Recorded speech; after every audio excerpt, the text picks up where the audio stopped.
OpenAI quietly announced Dall-E 3 a couple days ago, and it is revolutionizing the game of text to image prompts. It represents a huge step up from currently what we have with Midjourney, Stable Diffusion XL. If you've used any of these tools, everything is sort of a pain in the ass to use, but Dall-E 3, while it's not available yet, looks incredible. So let's go ahead and get into it.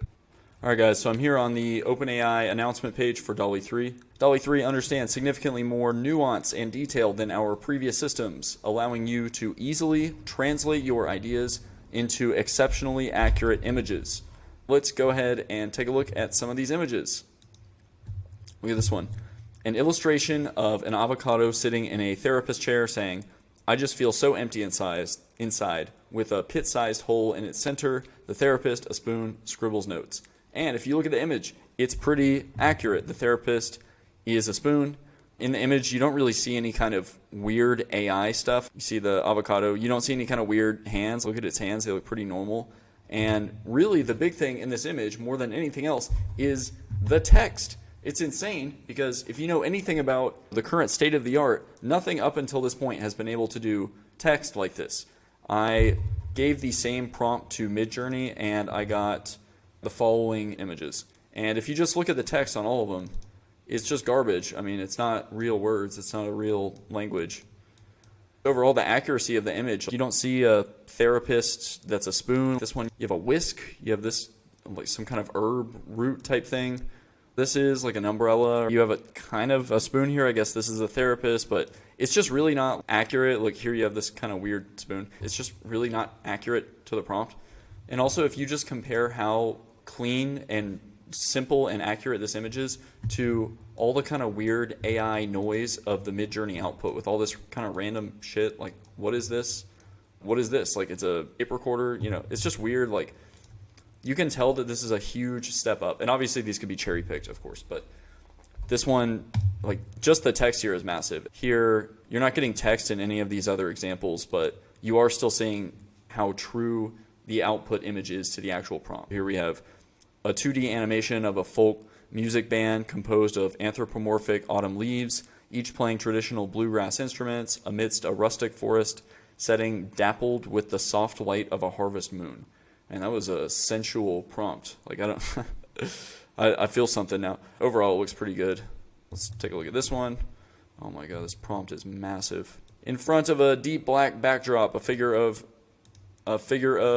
middle years, her Tongan skin rich and glowing, is captured mid-twirl, her curly hair flowing like a storm behind her. Her attire resembles a whirlwind of marble and porcelain fragments, illuminated by the gleam of scattered porcelain shards, creating a dreamlike atmosphere. The dancer manages to appear fragmented, yet maintains a harmonious and fluid form. That was beautiful too. I mean, that's just the prompt itself was like literature. Jesus, man, that prompt is exhausting. And then the last one, photo of a lychee-inspired spherical chair with a bumpy white exterior and plush interior set against a tropical wallpaper. And yeah, I mean, honestly, a lychee, looks close enough, I guess. Overall, though, these output images look pretty good. But of course, these could be cherry-picked. Just like the original iterations of Dall-E, they had like cherry-picked images. And then if you really used it, a lot of them weren't that great.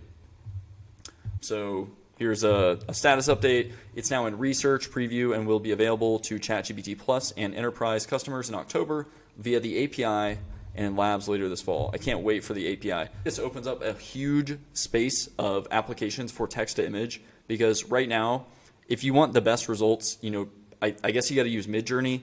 Leonardo.ai is pretty good. Of course, Stable Diffusion XL doing some kind of control net, LoRa type thing. You can get some good output, but overall it's hard. And there's this whole space of applications for text to image models that is not really unlocked right now because of the complexity of getting things to actually work the way you want them to work. But looking at how good this output is if this is actually representative of how good it is on average, and especially the text thing, it looks like we just shrunk that whole space of complexity down to something that's a lot simpler and is a lot more accessible to most people, whether you're a hobby user or if you're an entrepreneur. Modern text-to-image systems have a tendency to ignore words or descriptions, forcing users to learn prompt engineering. Dall-E 3 represents a leap forward in our ability to generate images that exactly adhere to the text you provide. And this, yes, this one's kind of tough. You don't really know the exact structure of the prompt, but okay. The sidewalks bustling with pedestrians enjoying the nightlife, a bustling city street under the shine of a full moon, so we got that. The nightlife, we got the pedestrians. At the corner stall, a young woman with fiery red hair dressed in a signature velvet cloak is haggling with the grumpy old vendor.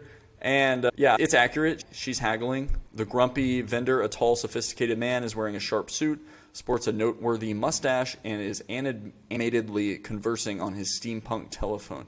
Again, we don't know the exact structure of this prompt. I'd like to see what the full prompt was. But yeah, you can see that, I mean, it adheres pretty strictly to the actual prompt. And if we zoom in here, you know, we were looking for kind of weird AI stuff before. If you look at the face of this guy on the left, you look at kind of details of people in the background. Okay, you got some kind of zombies, you know, you got some weird looking stuff. But overall, I mean, I could just tell looking at the quality of this image, like, this is so much better than what I would expect to get out of anything right now. The same prompt in Dall-E 2 versus Dall-E 3. An expressive oil painting of a basketball player dunking depicted as an explosion of a nebula. So that, and then this. And I mean, the first one, you can't say it's not true to the prompt. I guess it is, but it's just not detailed enough. Like the second one is definitely more clear. Like if I was going to pick one, I'd pick this one, the Dall-E 3 output. Dall-E 3 is built natively on ChatGPT, which lets you use ChatGPT as a brainstorming partner and refiner of your prompts. Just ask ChatGPT what you want to see in anything from a simple sentence to a detailed paragraph. So this is also a huge improvement over what currently exists, which is basically get the power to iteratively improve these images using the state-of-the-art in language models, which is ChatGPT with GPT-4. It basically means that you can have like a chat interface where you essentially send a prompt to create an image, and then you say, make the background darker, make it evening instead of morning, or you know, make it in Indonesia instead of Canada, or something like that. And you can iteratively change certain aspects of the image. You can see some of this in Photoshop's new features where you have these, you select certain regions and you do prompting to essentially like generate that region. I can't remember the name of the feature.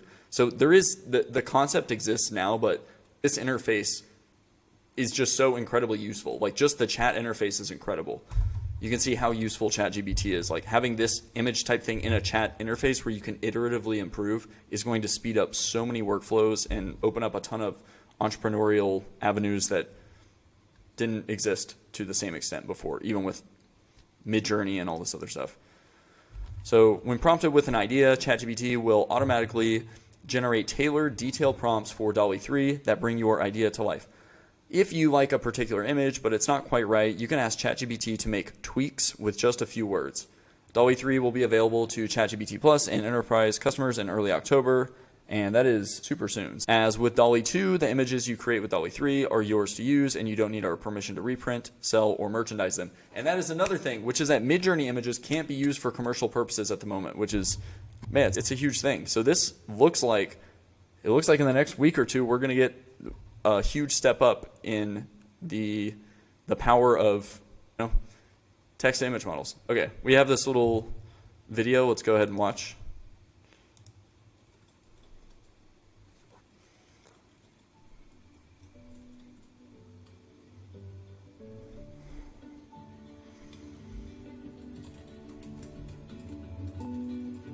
Oh, this is awesome.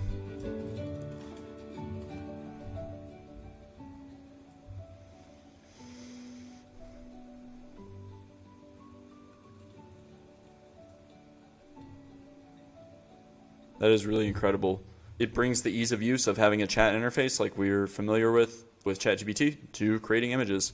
Dall-E 3 is designed to decline requests that ask for an image in the style of a living artist. Creators can now also opt their images out from training of our future image generation models. So this is a pretty interesting way to deal with the problem of currently living artists' art being used to train text-to-image models. And I mean, I feel for the artists. Like, sounds terrible. I mean, you spend your whole life building this skill, and then next thing you know, someone can just prompt an AI model to create your style. So I totally feel for them. This is a really interesting way to deal with this problem, and I haven't seen anything up until this point, like a good solution or even way forward with this other than basically just artists just getting a train run on them and like, well, this is technology, you know, just buck up and like, I don't know, learn some other skill or something. And we have a few other examples. Here we have, I'm not going to read these prompts. These prompts are ridiculous. But, I mean, it does illustrate the point of how accurate the image is to the prompt, because you can give it a million different details. Her dark hair streaked with silver, like, okay, that's good. Appears fractured and splintered. Look at her. Intricately embedded within a sea of broken porcelain. Like, I mean, it's pretty amazing. Let's look at this one. A photo of an ancient shipwreck nestled on the ocean floor. Marine plants have claimed the wooden structure, and fish swim in and out of its hollow spaces. Sunken treasures and old cannons are scattered around, providing a glimpse into the past. All right, guys, that's it for today. Let me know what you think in the comments. Let me know if you're thinking about trying out Dall-E 3 or what your thoughts are. Do you still like Midjourney more? Is this actually going to help you that much? I'd love to get a conversation going, and I'll see you guys in the next one.